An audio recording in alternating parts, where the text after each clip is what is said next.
Šią vasarą mokyklose įvyko tikra revoliucija.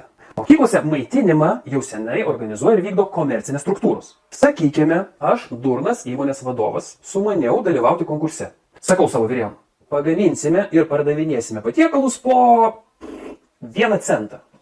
Ir pateikiu pasiūlymą. 24 maitinami asmenys, kuriuos per metus maitinsiu 185 kartus, patiekalo kaina be PVM 1 centas, gauname 44 eurai 40 centų.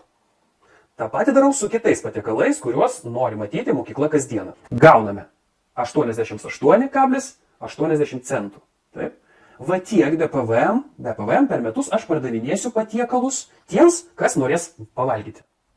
PVM maitinimui, jei nežinojote, yra 9 procentai. 88,80 plus 9 procentai. Tai yra 96,79 eurų.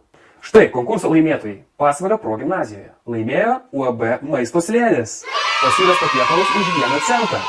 Štai Klaipėdos Aitvaro gimnazija.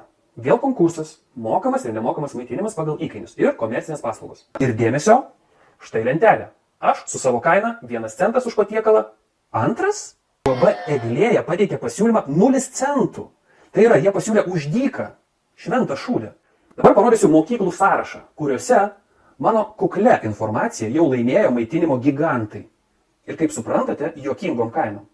Net jei savo mokyklos čia nerasite, vis tiek susižinokite, kas ir už kiek maitins jūsų vaikus nuo rugsėjo 1 dienos. Nes už 1 centą ar už dyką maitinančių yra ir daugiau.